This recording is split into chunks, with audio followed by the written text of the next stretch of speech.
ఓం గురుభ్యో నమ. గం గణపతియే నమ. కాశీ మజిలీ కథలు 234వ మజిలీ. దక్షిణ దిగ్విజయం. పుష్పకేతుడి కథ.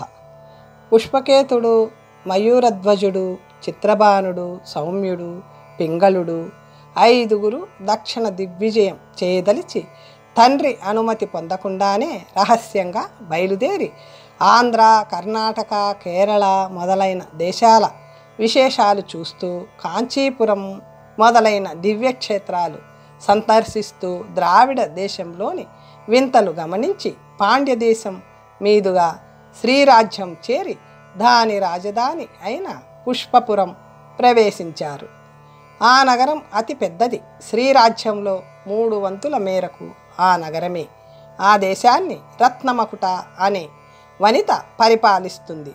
రాజకుమారులు ఆ నగరంలో బస చేసి దీన్ని పాలిస్తున్నది స్త్రీ కనుక మనం యుద్ధం చేయకూడదు కదా.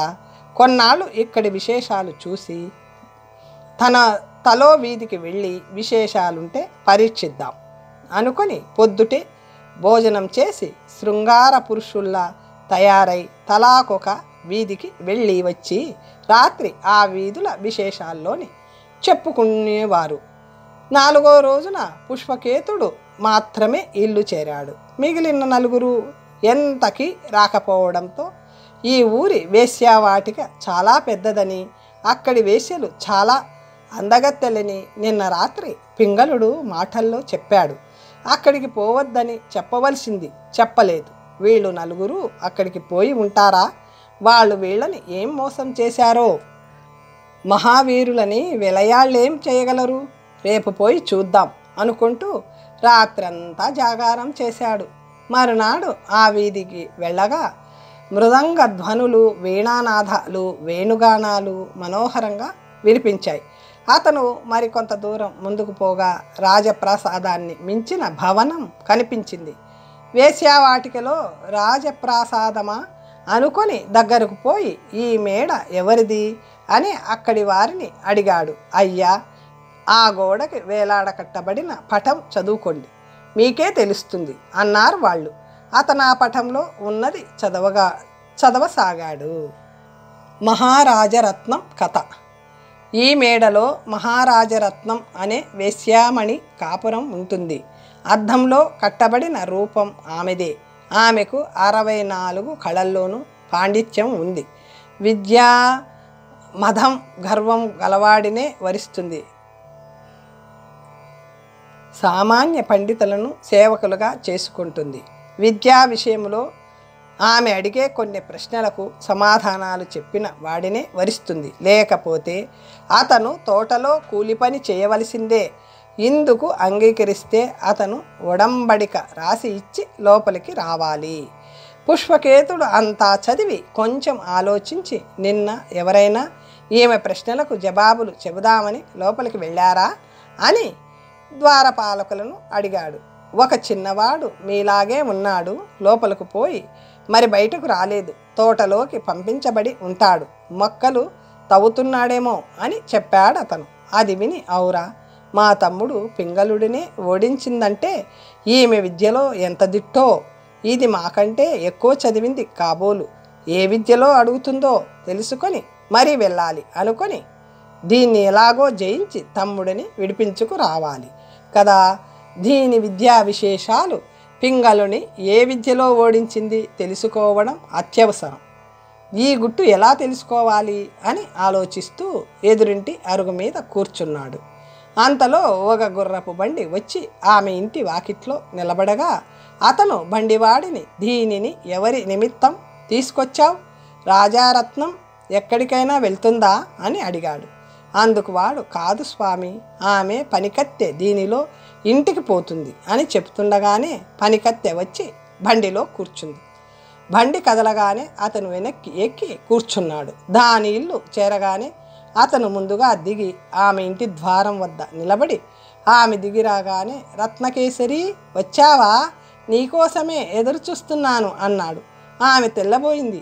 ఆకారాన్ని బట్టి గౌరవనీయుడని భావించి లోపలికి దయచేయమని పీఠం మీద కూర్చోబెట్టి అయ్యా, మీరెవరో గుర్తు రాకుండా ఉంది, నన్నెరిగినట్టు పలకరించారు. ఇది గర్వం అనుకోకండి, నా వలన కాదగిన పనేమిటో చెప్పండి అంది వినయంగా. అందుకు అతను మందహాసం చిందిస్తూ, నా వృత్తాంతం చాలా పెద్దది రత్నకేసరి. నువ్వు నన్ను ఎరగకపోయినా నిన్ను నేను ఎరుగుదును. నీ సుగుణాలను విని చూడాలని వచ్చాను. నీ వల్ల ఒక పని జరగవలసి ఉంది. అందుకు కానుకగా ఈ రవ్వల ఉంగరం ఇస్తున్నాను, తీసుకో అని చేతిలో పెట్టాడు. చాలా విలువైన ఆ ఉంగరాన్ని చూసి ఆశ్చర్యపోతూ, కార్యం సాధించాక తీసుకుంటా అంది. కానీ అతను వారిస్తూ చేతిలో పెట్టాడు. పుష్పకేతుడు ఇలా అన్నాడు, రత్నకేసరి నీకు ఎక్కడ పని అన్నాడు. రత్నకేసరి మహారాజరత్నం అనే వేశ్య వద్ద అన్నది. పుష్పకేతుడు నువ్వు అక్కడ ఏం చేస్తుంటావు అన్నాడు. రత్నకేసరి సకురాలు చేసే గౌరవనీయమైన పనులు అన్నది. పుష్పకేతుడు ఏం చదువుకున్నావు అన్నాడు. రత్నకేసరి సామాన్యమైన చదువే అన్నది. పుష్పకేతుడు రాజరత్నమేమో అన్నాడు. రత్నకేసరి ఆమె గొప్ప విద్వాంసురాలు, ఆమె నేర్వని విద్య లేదు అన్నది. పుష్పకేతుడు ఏ విద్యలో అది విద్వాంసురాలని ఓడిస్తుంది అన్నాడు. రత్నకేసరి నాకు తెలియదు అన్నది. పుష్పకేతుడు ఓడిపోయిన వారిని ఏం చేస్తుంది అన్నాడు. రత్నకేసరి నిన్ననే నీలాంటి చిన్నవాడు ఓడిపోగా తోట పనికి పంపింది అన్నది. పుష్పకేతుడు వానితో ఎలా వాదించిందో చెప్పగలవా అన్నాడు. రత్నకేసరి ఆ సాంకేతికాలు నాకు తెలియవు, ఏదో రాసి పంపుతుంది, తగిన సమాధానం రాకపోతే లాగేస్తుంది. నిన్న ఆ సంవాదం అంతా నేనే జరిపాను అన్నది. పుష్పకేతుడు ఆ ఉత్తర ప్రత్యుత్తర పత్రికలు నీ దగ్గర ఉన్నాయా అన్నాడు. రత్నకేసరి కట్టి మంచం మీద పడేశాను, వాటిని తీసుకువస్తాను, పందిరి మంచం మీద ఉన్నాయి అన్నది. పుష్పకేతుడు నాకు కావలసిన పని అదే, వాటిని తెచ్చి చూపగలవా అన్నాడు. రత్నకేసరి రేపు సాయంకాలము ఈ వేళకు రండి, ఆ కట్ట తెచ్చి మీకు ఇచ్చేస్తాను, ఇదేనా మీ పని అన్నది. అవునన్నాడు పుష్పకేతుడు. ద్రవ్యానికి లోబడిన రత్నకేసరి మర్నాడు ఆ కట్ట తెచ్చి అతనికిచ్చింది. ఆ పత్రికలు సావధానంగా చదివి వాటిలోని రహస్యాలు కొన్ని గ్రహించి, రత్నకేసరి మొదటి నువ్వు పల్లవాంకుర, తర్వాత మాలతి, జాతమంజరి గోళ్ళు నాటించిన మైనము ముద్దగల ఎర్ర గుడ్డమూట, నల్లగుడ్డ చుట్టిన తమలపాకులు అతని వద్దకు తీసుకుపోయి ఇచ్చిన జ్ఞాపకం ఉందా అని అడిగాడు. అవును ఇచ్చాను. అతను కూడా సామాన్యుడేమీ కాడు, కానీ తగిన సమాధానం చెప్పలేకపోయాడట. నువ్వు ఓడిపోయావంటూ కత్తి తీసి బెదిరించి నరుగుతానంది. ఏదో పుస్తకం తీసి కొన్ని శ్లోకాలు రాసి ఇచ్చింది. అతను వాటిని చదువుకొని మరో మాట లేకుండా తోటలోకి పోయాడు అని చెప్పింది రత్నకేసరి. అవును, ఆ శ్లోకాలలో తాను అడిగిన ప్రశ్నకు శాస్త్రసమ్మతంగా దృష్టాంతం చూపించింది. రత్నకేసరి నీ దయ వలన కొంత వీలు కలిగింది, నేను కూడా మీ రాజారత్నంతో ముచ్చటిస్తాను అన్నాడు అతను. స్వామి, నేను మీకు ఈ పత్రికలు ఇచ్చినట్లు అక్కడ చెప్పకూడదు సుమా అని కోరింది ఆమె. అతను బసకి వెళ్ళాడు. రాత్రంతా ఆలోచించాడు. మేము కామశాస్త్రాలన్నీ చదివాం. బౌద్ధయతి రాసిన నాగర సర్వస్వంలో ఈ సాంకేతికాలున్నాయి కాబోలు, అవి మాత్రం చదవలేదు. అందుకే పింగళుడు జవాబులు చెప్పలేకపోయాడు. ఆ పుస్తకం ఈ నగరంలో ఎక్కడైనా దొరకకపోతూ అది చదివిన రహస్యాలు గ్రహించాక ఓడించడం పెద్ద పని కాదు అనుకొని ఒక పుస్తక భాండాగారంలో అతి ప్రయత్నం మీద ఆ గ్రంథం సంపాదించి పద్మశ్రీ అనే బౌద్ధ సన్యాసి రాసిన ఆ శాస్త్రీయ గ్రంథాన్ని క్షుణ్ణంగా చదివి వల్లించుకొని ఆ సాయంకాలం రాజారత్నం ఇంటికి వెళ్ళి గంట మోగించాడు.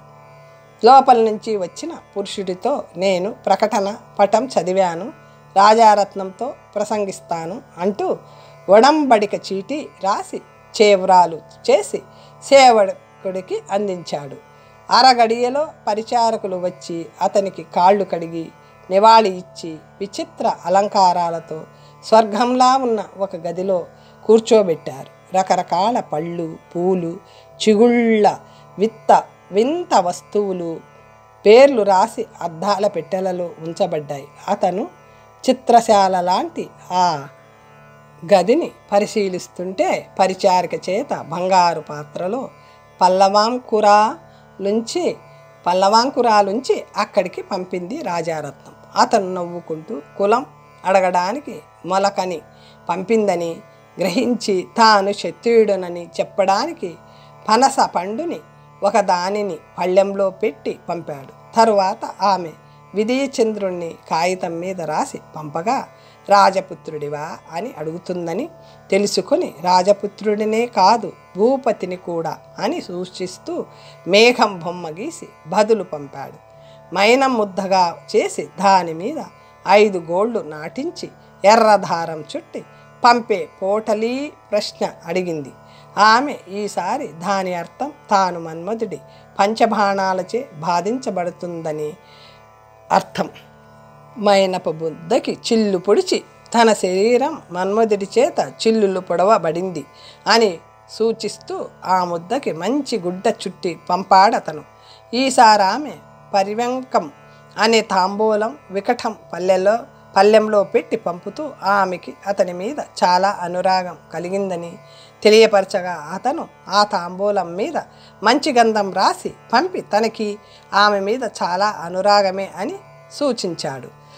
తన సంకేతాలన్నీ అతను యుక్తితో గ్రహించి తగిన సమాధానాలు ఇచ్చినందుకు రాజారత్నం చాలా సంతోషిస్తూ ఎడమ చేతి మధ్యవేలు రేఖనాడు రావలసింది అని రాసి పంపింది. అది చదువుకున్న పుష్పకేతుడు ఎడమ చెయ్యి శుక్లపక్షం 5 వేళ్ళు తిథులు కనుక శుక్లపక్షం నాడు రమ్మంది అని అర్థం చేసుకొని అనామిక నడిమి రేఖకే పంచమి నాడే వస్తానని జవాబు పంపాడు. ఆమె ఆనందంతో ఒప్పుకొని తన ప్రశ్నలకు అతను సమాధానం ఇచ్చినట్లు కూడా అంగీకరించింది. అతను ఇంటికి పోయి రాజారత్నాన్ని ఓడించినందుకు సంతోషించి పింగళుడిని విడిపించాక మిగిలిన తమ్ముళ్ల జాడ తెలుసుకుందాం అనుకున్నాడు. 3 రోజులు ఎలాగో గడిపి పంచమి నాటి సాయంత్రానికి రాజారత్నం ఇంటికి వెళ్ళాడు. అప్పటికే అతని కోసం 2 పరిచారకులు ఎదురు చూస్తున్నారు. వారు అతనికి స్వాగత సత్కారాలు చేసి సగౌరవంగా రాజాసౌధంలోకి తీసుకుపోయి అనేక గదులు దాటించి రత్నపీఠం మీద కూర్చోబెట్టారు. అది చూసి అతను ఇది వేశ్యాసదనం కాదు, రాజభవనం. ఆ మేడ గోడకున్న పటంలోనిది మహారాజారత్నం అని రాసి ఉంది. ఇక్కడ మరొక రమణి చిత్రపలకం కనబడుతుంది. ఈమెకు కిరీటాలు అవి కూడా ఉన్నాయి అనుకుంటుంటే ఆమె వచ్చి అతని పాదాలకు నమస్కరిస్తూ నా పుణ్యం ఫలించింది, నీలాంటి అసమానుడిని పతిగా పొందాను అంది. రాజకుమారుడు నీ వేశ్యా మాటలు నా దగ్గరికి పనికిరావు, నువ్వు ఎందరి చేత గ్రహించబడ్డావు అన్నాడు. రత్నమకుట నేను వేశ్యని కాను, ఈ దేశం పాలించే అధికారిని, నా పేరు రత్నమకుట అంటారు అన్నది. రాజకుమారుడు మీ దేశం ఏలే స్త్రీలు కూడా వేశ్యావృత్తి అవలంబిస్తారా, వింత ఆశ్చర్యమే అన్నాడు. రత్నమకుట రాజనందన నా వృత్తాంతం అంతా తెలుసుకొని అప్పుడు ఆక్షేపించు అన్నది. రాజకుమారుడు నీ వృత్తాంతం తెలుసుకోకుండా ఇంత దూరం ఎలా వస్తాను? ఆ పటంలో రాతలు నీ గురించి చెప్పడం లేదా? ఏదో మారుమూల గ్రంథంలో నారీ సాంకేతిక శ్లోకాలు 4 వల్లించి కట్టుకథల లాంటి ప్రశ్నలు అడిగి చెప్పలేని వారిని కూలివాళ్ళని చేసుకుంటావా? రాతలకి కట్టుబడి ఇంతవరకు ఊరుకున్నాను. అసమాన విద్యాబలశాలి అయిన మా తమ్ముణ్ణి పనివాడిగా చేసుకున్నావు. అతను ఎలాంటి వాడో ఎరుగుదువా? న్యాయానికి కట్టుబడ్డాడు, కానీ లేకపోతే నిన్ను నీ రాజ్యాన్ని కూడా మట్టు పెట్టేవాడు. దేశాన్ని పాలించే నువ్వే ఇలాంటి కపటాలు చేస్తుంటే ఇంకా అడ్డేముంది? రాచశ్రీవై వేశ్యనని చెప్పుకున్నావు, ఇది ఎలాంటి అగౌరవం అన్నాడు చాలా కోపంగా. రత్నమకుట మహాత్మా నా వృత్తాంతం అంతా విని తప్పుంటే కోపించండి. ఇది శ్రీరాజ్యం. నేను ఈ రాజ్యానికి వచ్చి 1 ఏడాది దాటింది. మా దేశ ఆచారాలు చాలా విపరీతమైనవి. ఇక్కడ విద్యావంతులైన పురుషులు తక్కువ. నేను ఉత్తముడైన పతిని పొందగోరి ఒక బౌద్ధ సిద్ధుడిని ఆశ్రయించగా అతను ఈ ప్రశ్నోత్తరాలు కల శ్లోకాలు రాసిచ్చాడు. వాటికి జవాబులు చెప్పిన వాడినే పెళ్లి చేసుకోమన్నాడు. అందుచేత అలాంటి వ్రతం పూనాను. మహారాజా, రత్నం నా స్నేహితురాలు, అందగత్తె, విద్వాంసురాలు. నా పేర ఇలాంటి ప్రశ్నలు వేయడం ఇష్టం లేక దాని పేరు ప్రకటించాను. వేశ్యల గృహాలకు శ్రేష్ఠులైన పురుషులు వస్తారని అలా నియమించాను. మొన్న మీ తమ్ముడిని ఆమె వరించి పూలదండ వేసి మేడ మీదకు తీసుకుపోయింది. ఆయనతో మీ వృత్తాంతం ఇంకా చెప్పలేదు. విద్యా విహీనులైన లోపలి గృహ విశేషాలు చూడడానికి అనేకులు వస్తారని అలాంటి నియమం ప్రకటించాను. కానీ లోకులని వంచడానికి కాదు. మా తప్పులన్నీ క్షమించి శ్రీరాజ్యానికి, మన్మథ రాజ్యానికి కూడా పట్టాభిషక్తులు కండి. నేను మీ చేత వాదంలో ఓడించబడ్డాను కదా అన్నది. రాజకుమారుడు, నా చేత బడింది మహారాజరత్నం, కానీ నువ్వెందుకు అవుతావు అన్నాడు. రత్నమకుటం, ఆ పేరు మా ఇద్దరికీ వర్తిస్తుంది అన్నది. రాజకుమారుడు, మహారాజులలో రత్నం వంటి దానివనా? మెచ్చుకున్నాను. సిరిరా మోకాలొడ్డే వారెవరుంటారు? నువ్వు రాణివని గర్వపడక నా ఇష్టం మేరకు ప్రవర్తిస్తానంటే నిన్ను నేను పరిగ్రహిస్తాను. రత్నమకుట, ఎప్పుడూ మగవారిదే కదా పై మాట అంటూ అతని మెడలో దండ వేసింది. అతను కూడా ఆమె మెడలో పూలమాల వేశాడు. అదే వారి వివాహం. వేశ్యారత్నంతో సహా పింగళుడిని అక్కడికి తీసుకురమ్మని వాళ్ళు ఒక విచిత్ర భవనానికి వెళ్ళారు. 235వ మజిలీ మణిమంతుడి కథ. శ్రీరాజ్య పాలన ఎలా ఉంటుందో, తీర్పులు ఎలా చెబుతుందో చూద్దామని కోరిక కలిగి ఒకరోజు పుష్పకేతుడు భార్యతో సభకు వెళ్ళి రత్నసింహాసనం పక్క మరో పీఠం మీద కూర్చున్నాడు. ఇవాళ అభియోగాలేమిటని ఆమె అడిగింది. మంత్రి లేచి, నేడు ముఖ్యంగా 2 అపరాధాలు విమర్శించవలసి ఉంది. ఒకదానిలో మాత్రమే వాది వచ్చాడు అంటూ కాగితాల కట్ట ఆమెకు అందించగా, ఆమె మీ ఎదుట మేము విమర్శింపలేం, మీరే విచారించి తీర్పు చెప్పండి అని అతనికి ఇచ్చేసింది. అతను నవ్వుతూ, నీ పాలనా విధానం చూడాలని నేను వస్తే నా మీదే భారం పెట్టావా అంటూ కాగితాలు అందుకొని చూసి తల పంకించి వర్తకులిద్దరిని పిలవమని భటులకు ఆజ్ఞాపించాడు. ఏం జరిగిందో చెప్పమని మణిమంతుణ్ణి అడిగాడు. అతను నమస్కరించి చెప్పడం మొదలుపెట్టాడు. మణిమంతుడు, మహారాజా, ప్రభువు వారికి 10 కోట్ల మీద పన్ను కడుతున్నా మిక్కిలి భాగ్యవంతుడిని నేను. సంతానం కలగక చాలా కాలం పరితపించాను. చివరికి ఒక ఆడపిల్ల కలిగింది. దాన్ని పుత్రుడిగా భావించుకున్నాను. జాతకర్మకు 50,000 ఖర్చు పెట్టాను. 100ల కొద్దీ బాలదాదులని ఆడించే పిల్లలని సంరక్షకులని నియమించాను. పిల్లలకి 5 ఏళ్ళు వచ్చినప్పటి నుంచి నా భార్య పెళ్లి ప్రయత్నాలు మొదలు పెట్టమని నిర్బంధించేది. మరి 2 ఏళ్ళు పోయాక నానా దేశాలు మనుషులని తిప్పసాగాను. 4 ఏళ్ళు గడిచినా మాకు తగిన సంబంధం దొరకలేదు. మా వైశ్య కులంలో కన్యకాపరమేశ్వరి శాపం వలన చక్కని కన్యలు ఉండరు. కానీ మా ఊర్మిళ అమ్మవారు ప్రసాదించినది కాబట్టి బహు చక్కగా ఉండేది. అందుకే తగిన వరుడు దొరకడం కష్టమైంది. సుఖద్వీపంలో రత్నపాదుని కొడుకు ఉన్నాడని విని బ్రాహ్మణులను పంపి విద్యాశీలాలు కనుక్కోమన్నాను. వారు చూసి వచ్చి తగిన సంబంధం అన్నారు. అది మొదలు నేను మా పరిజనము 6 మాసాలు రత్నపాదుని చుట్టూ తిరిగాం. చివరికి ఆ మహానుభావుడు అంగీకరించాడు. అతను కోరినంత సొమ్ము ఇస్తానని నేను అన్నాక 6 మాసాల ముందే ముహూర్తం పెట్టించాం. అది దాటితే 3 ఏళ్ల వరకు అలాంటి మంచి ముహూర్తం లేదని సిద్ధాంతులు అన్నారు. 6 మాసాల ముందే 100 చిత్రకారుల నవరత్నాలు అద్దినట్లు పందిళ్ళు వేశారు. వివాహ మంటపం వైభవం చెప్పనలివి కాదు. అది ఇప్పటికీ అలాగే ఉండేది. కానీ ఈ మహానుభావుడు దుడ్డు కర్రల వాళ్లతో వచ్చి పందిళ్ళు అవి పాడు చేశాడు. పేరు పొందిన విద్వాంసులని ఎక్కడెక్కడి నుంచో రప్పించాను. పెళ్లి దినాలలో మా ఇళ్ళు దేవేంద్ర వైభవంతో కలకలలాడేవి. దారిలో స్నాతక వ్రతం చేసుకుని సుముహూర్తం నాటి ఉదయానికి వస్తామన్న మగపెళ్లివారు ఎంతకీ రాలేదు. గుర్రాల మీద రౌతులని పంపాను. జాడ లేదని వచ్చేశారు. రాత్రి ముహూర్తం కనుక భోజనాలు చేసి వస్తారనుకున్నాను. ఇంకా 2 గడియలలో పీటల మీద కూర్చోవలసి ఉండగా అప్పటికీ రాలేదు. ఏం చేయాలో తోచక మతిపోయిన వాడిలా మిగిలాను. పురోహితులు పెళ్లివారు రాలేదేం అని అడుగుతున్నారు. అప్పుడు 2 రౌతులు కన్యాదాత గురించి అడుగుతుంటే వాళ్ళు నన్ను చూపించారు. మీ యజమాని ఎంత మోసగాడు, శుభముహూర్తానికి ముందుగా రమ్మంటే ఇప్పటికీ రాలేదు, ఏం చేయాలి, ఎంత దూరంలో ఉన్నారు అని నేను మండిపడుతుంటే వారు ఒక ఉత్తరం అందించారు. మేము రత్నపాదునకు అత్యంత బంధువులం. ఆయన 10,000 జనంతో ఓడల మీద సముద్రం దాటుతుంటే గాలి ఉసిరికి పడవలు పగిలి సముద్రంలో మునిగినట్లు వార్తలు వచ్చాయి. వారి రక్షణ కోసం మేము కొన్ని ఓడలు పంపినా మాకు ఇప్పటికీ ఏ వార్త తెలియలేదు. శుభముహూర్తం ఆపమని కోరుతున్నాం అని ఉన్న ఆ పత్రిక చదవగానే నా నవనాడులు కృంగిపోయి నేల మీద పడిపోయాను. అప్పుడు భగవంతుడు ఒక ఊహ తోపించాడు. నేను 4 సార్లు అక్కడ తిరిగాను. మేజువాణి చూస్తున్న ఒక చిన్నవాడు శాల నేత్రాలతో చంద్రబింబం లాంటి ముఖంతో తేజస్సుతో వెలిగిపోతున్నాడు. కులం అడగ్గా ద్విజులం అన్నాడు. వివాహం చేసుకుంటావా అంటే చేసుకోకేం అని చిరునవ్వు నవ్వాడు.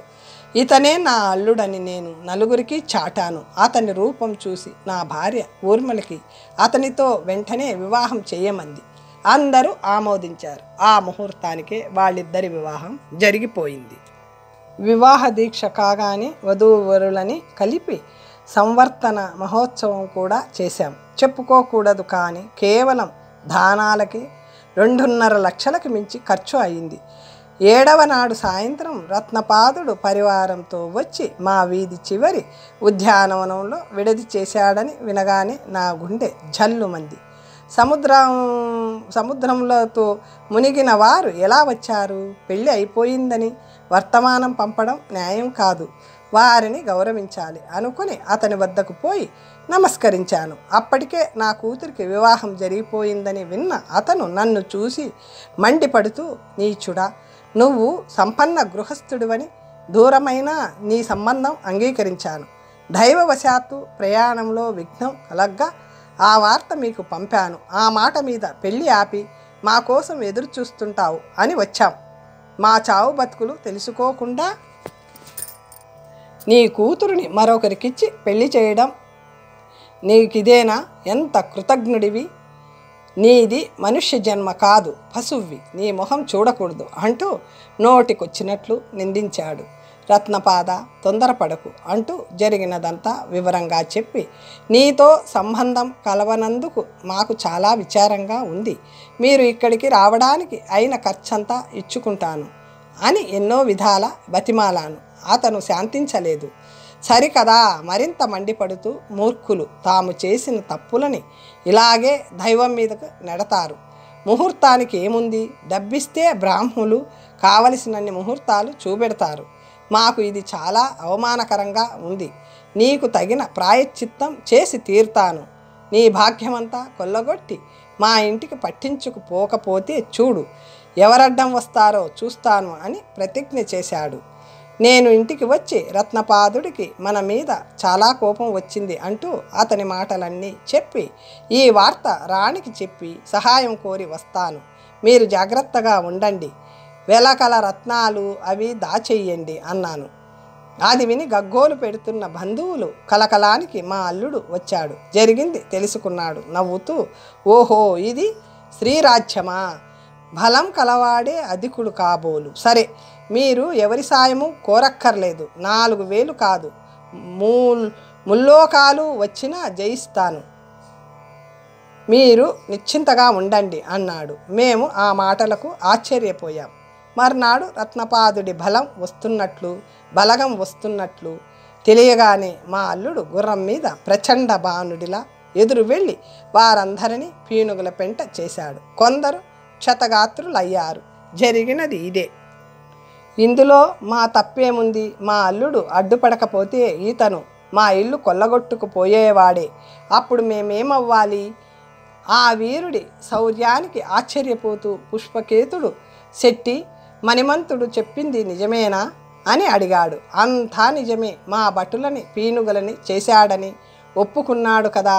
మేము బలవంతంగా అతని ఇంటి మీద పడితే దేవరకు చెప్పుకోవాలి కానీ అల్లుడి చేత హత్యలు చేయించవచ్చా అన్నాడు రత్నపాదుడు. నీకు ఈ బుద్ధి ముందే ఉంటే ఈ ముప్పే రాకపోయేది. ఆ తగువు మా వద్ద పెట్టకుండా వాని ఇంటికి మీదికి పడ్డందుకు నీకు మంచి శాస్తే జరిగింది. నగరంలో జరుగుతున్న అల్లరి తెలుసుకోకపోవడం రత్నమకుట తప్పు.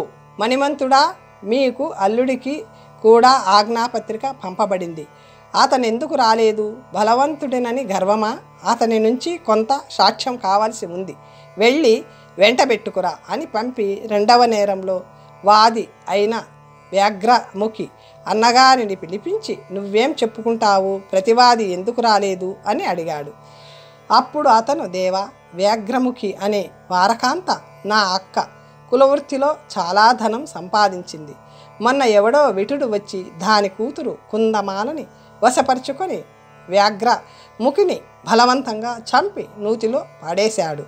మా మేనగోడలు కుందమాల అతనికి జడిసో వరించో ఈ హత్య ఎవ్వరికీ తెలియకుండా శవాన్ని రహస్యంగా దహనం చేసి వాడితో కులుకుతుంది. వాడు వ్యాఘ్రముఖిని కాక అడ్డం వచ్చిన దాదులని కూడా నూతిలో పారేశాడు. ఈ హత్యని సభకి చెప్పమని కుందమాలను కోరినా పోయిన వాళ్ళు తిరిగి రారంటూ ఊరుకుంది. అందువల్ల మా అక్క హత్యని నేనే ఇక్కడికి తెచ్చాను. వాడు వట్టి పొగురుబోతు. మీ ఆజ్ఞాపత్రికను కూడా ఉల్లంఘించాడు. వాడి రప్పించి నేరం విచారించమని కోరుతున్నాను అన్నాడు వ్యాఘ్రముఖి అన్నగారు. అప్పుడు పుష్పకేతుడు మంత్రి వైపు చూసి, అక్కడి ప్రజలు మీ ఆజ్ఞలు మన్నించరు కాబోలు. ప్రతివాది రాకుండా విచారణ ఎలా చేస్తాం? తగిన భటులని పంపి వాడిని రప్పించండి అన్నాడు. అంతలో మణిమంతుడు వచ్చి, మహారాజా, నా అల్లుడు చాలా అలసి ఉన్నానని రాలేనని చెప్పమన్నాడు అన్నాడు. ఘడియలో రాకపోతే బంధించి రప్పిస్తామని చెప్పు అని వాళ్ళని మళ్ళీ పంపాడు. ఇందాక పంపిన భటులు, దేవా, ఆ హంతకుడు తాను అపరాధిలా వచ్చేవాడు కాడని, తన బలం తెలుసుకోవాలంటే కయ్యానికి సిద్ధమే అని, తనని రప్పించడానికి వానికేం సామర్థ్యం ఉందని తేలికగా మాట్లాడి మమ్మల్ని పంపేశాడు అన్నారు. పుష్పకేతుడు కోపంతో మండిపడుతూ, ఇక్కడి ప్రజలకు నా సామర్థ్యం తెలియలేదు, ఇంకా ఆడదే పాలిస్తుందనుకుంటున్నారు కాబోలు. మణిమంతా, నువ్వు ఇంటికి పోయి మీ అల్లుడితో రేపు పొద్దున్నే యుద్ధ సమయం అని చెప్పు అని లేవబోయాడు.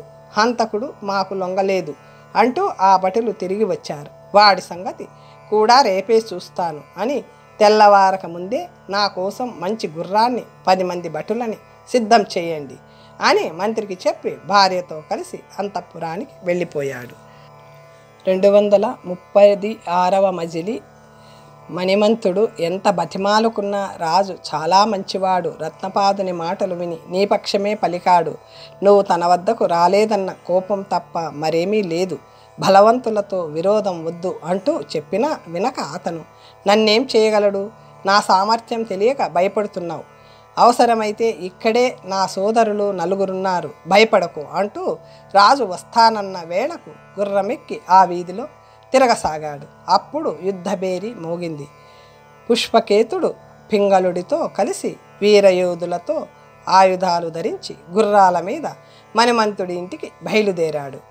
మయూరధ్వజుడు ఎక్కడి నుంచో ఆ దారిన వస్తూ గుర్రం మీదున్న చిత్రబాణుణ్ణి గుర్తుపట్టి, అన్నా, నువ్వు ఇక్కడున్నావేమిటి? ఈ గుర్రం ఎక్కడిది? మన సోదరుడిని కలుసుకున్నావా? బసకి వెళ్ళావా అని అడిగేసరికి చిత్రబాణుడు, బాగుంది, తలుచుకోగానే కనిపించావు. నేను గొడవలో పడ్డాను. ఈ పట్నపు ప్రభు ఆడదే అని ఉపేక్షించాను, కానీ మగవాడట. అతనితో విరోధం వచ్చింది. నన్ను పట్టుకుందుకు వస్తున్నాడు. వాడి ప్రాణానికి మనమిద్దరము చాలే, మిగిలిన వాళ్ళు కూడా ఎందుకు అన్నాడు నవ్వుతూ. అంతలో వాళ్ళు రానే వచ్చారు. మయూరధ్వజుడు, చిత్రబాణుడు తమ గుర్రాలని వారి వైపుకు నడిపించారు. పింగళుడు వారిని గుర్తుపట్టి, అన్నా, చూడు, ఆ వీరులు మన సోదరులే అన్నాడు. అయితే మణిమంతుడి అల్లుడు మనవాడే కాబోలు. ఇతరులకు ఇంత డాంబికం ఎలా వస్తుంది? ఇవాళ మంచి రోజే అంటూ వాళ్ళిద్దరూ గుర్రాలని వారి వద్దకు తీసుకువెళ్ళారు. వాళ్ళు నలుగురు కలుసుకొని కౌగిలించుకొని 10 రోజుల్లో ఎన్ని మార్పులు కలిగాయి. పెద్దన్న ఈ దేశానికి రాజు అయ్యాడు. చిత్రబాణుడు కోటీశ్వరుడి కూతురుని చేపట్టాడు. మయూరధ్వజుడు ఏం చేశాడో, సౌమ్యుడు ఇంటి దగ్గర మన కోసం ఎదురుచూస్తున్నాడేమో అని పింగళుడు అంటుండగాని సౌమ్యుడు గుర్రం మీద కొందరు యోధులని తరుముకుంటూ అక్కడికి వచ్చాడు.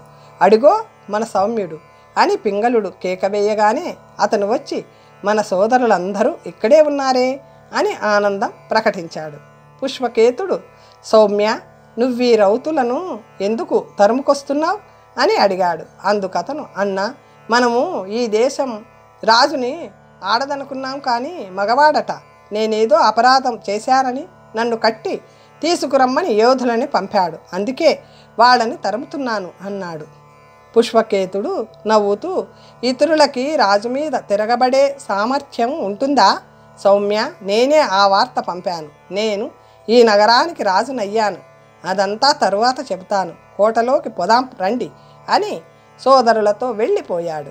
మణిమంతుడిని రప్పించి, వర్తకుడా, నీ అదృష్టం మంచిది. నీ కూతురికి చక్రవర్తి కొడుకు మగడయ్యాడు అంటూ జరిగినదంతా చెప్పాడు. తన భార్య రత్నమకుటకు సోదరుల్ని చూపించి వారి వృత్తాంతాలు చెప్పించాడు. కుందమాల కథ. సోదరులారా, ఆ వేళ నేను పింగళుడు ఈ ఊరి వేశ్యావాటిక విశేషాలు తెలుసుకోదలిచి కొంత దూరం కలిసి వెళ్ళాం. అక్కడ నేను అతన్ని వదిలి ముందుకి పోగా కొందరు పిచ్చాపాటి మాట్లాడుకుంటూ కూర్చున్నారు. ఒకడు, కుందమాల తల్లి వ్యాఘ్రముఖికి ఎంతకీ చావు రాదేం, దాని మాట యముడు మర్చిపోయాడా ఏం అన్నాడు. మరొకడు, కుందమాల లావణ్యం అతి చక్కనిదైన తల్లి పిశాచం వల్ల ఎవ్వరికి ఉపయోగపడకుండా పోతుంది అన్నాడు. ఇంకొకడు, మరి వ్యాఘ్రముఖికి కుందమాల కన్యత్వం చెరకుండానే విటుల నుంచి ధనం ఎలా సంపాదిస్తుందో అన్నాడు. ఒకడు, ఆ రహస్యమే ఎవ్వరికీ తెలియడం లేదు. దానింటిలోకి వెళ్ళిన విటుడు తిరిగి వస్తే కదా ఏమైందో చెప్పడానికి అన్నాడు. మరొకడు, గ్రామస్తులని రావనివ్వదటగా, పొరుగురి వాళ్ళనైతే తప్ప కపటంలో ఇరికించలేదు కాబోలు అన్నాడు. ఆ మాటలు వినేసరికి కుందమాల అతి చక్కనిదని తెలిసింది. ఆ ప్రాంతంలోనే ఉన్న దాని మేడ ముందరి వీధి అరుగు మీదకు పోయి కూర్చున్నాను.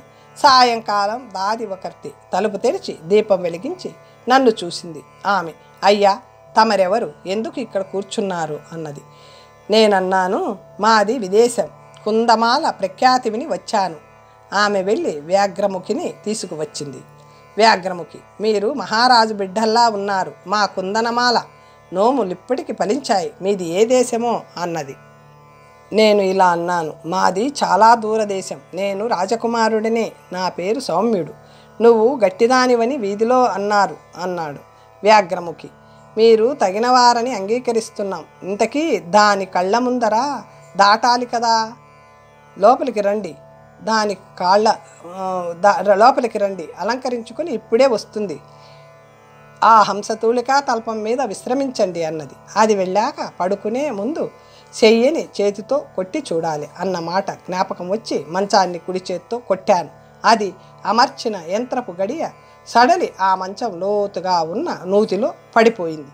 దానితో దాని మోసం తెలిసి దీనిని చంపి పారేసినా తప్పు లేదు అనుకొని తరువాత ఏం చేస్తుందో చూద్దామని ఆ గదిలో ఒక మూల దాక్కున్నాను. అబ్బాయి గారి పని అయ్యింది. నూతిలో శయనించారు అంది వ్యాఘ్రముఖి. దాది, అమ్మాయి గారు, మీరతనితో మాట్లాడుతుంటే చూసి వలిచారట. తనకతనితో పెళ్లి చేయమన్నారు. నిజంగా అతను చక్కని వాడు. కుందమాలకు కూర్చవలసింది. ఇంతలోనే మీరు ఇలా చేశారు అన్నది వ్యాఘ్రముఖి. అమ్మాయి గారికి 16 ఏళ్ళు నిండలేదు, కానీ అప్పుడే మగడిని పెట్టుకు కులకాలనుకుంటుంది కాబోలు. విటులు నలుగురు తొక్కి వదిలేస్తే కుట్ల బొంతే దమ్మిడి చేయదు. ఆ బిట్టు బిగి మీదే విత్తం సంపాదించేయాలి. దీని లావణ్యం వినే కదా నలుగురు వస్తున్నారు అన్నది. దాది, ఎల్లకాలం సంపాదనేనా ఉన్నది చాలదు. మీ ద్రోహం పనులు అమ్మాయికి నచ్చడం లేదని చెప్పమంది అన్నది.